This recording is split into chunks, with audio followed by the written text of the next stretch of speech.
Chaque hiver avant la neige, c'était la moitié de la population qui allait en France. Ramoneurs, chiffonniers, les Italiens, ils étaient bons à tout. Écoute ce qui est écrit dans ce journal français. Ce qui caractérise l'ouvrier italien, c'est qu'il n'y a pas chez ces ouvriers de dignité personnelle. Ils endurent tout.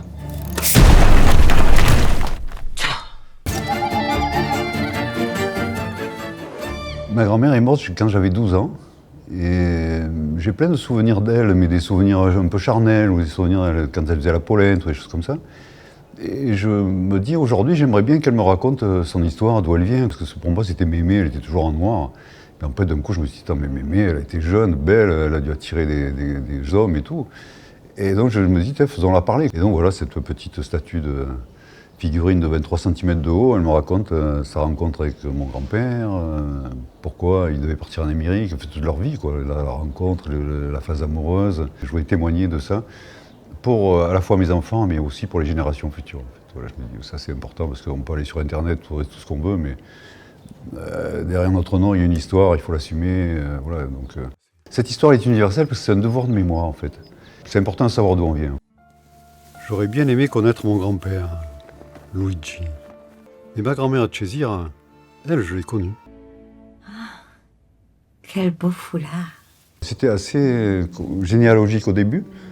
Et après, j'ai rencontré un livre qui s'appelle Le Monde des Vaincus, de Nuto Revelli. C'est un sociologue qui a enregistré des témoignages de paysans et de paysannes de l'âge de mon grand-père et qui vivaient au même endroit. Et là, ils avaient une manière de parler de la guerre, de la misère et tout ça, avec une grande fierté, quoi. Ils parlaient naturellement de la misère, on n'avait rien à manger. Et moi, je voulais utiliser cette mémoire intime qui est encore vivante et garder les vocations historiques, évidemment, parce qu'ils traversent les guerres, les maladies. Et donc, je voulais garder ça, quoi. Mais cette mémoire intime m'intéressait beaucoup.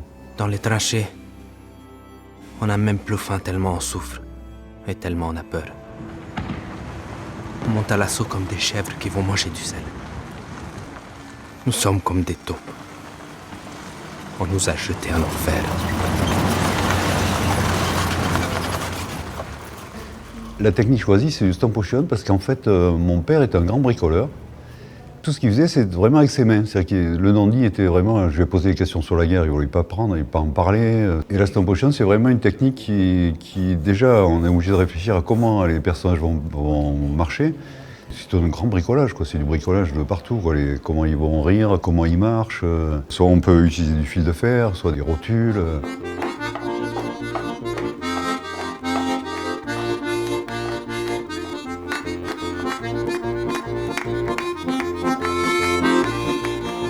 Donc c'est tout un bricolage pour arriver à quelque chose de réel, quoi. En fait, on croit que ça soit vrai, quoi. Je discute avec ma grand-mère, elle me raconte, elle me rabroue, elle discute, elle me raconte sa vie. Ça, c'est important. Donc c'est important de passer par les mains, en fait. Chez moi, pour accueillir les gens qu'on aime, on leur fait du café. Ouf, il est stimulant ton café. Tu as les mêmes mains que Luigi. J'ai choisi Ariane Ascaride parce que j'avais entendu dans un Work in Progress où elle racontait son enfance, en fait. Où son père, elle est d'origine italienne, évidemment, mais son père ne voulait pas qu'elle parle italien.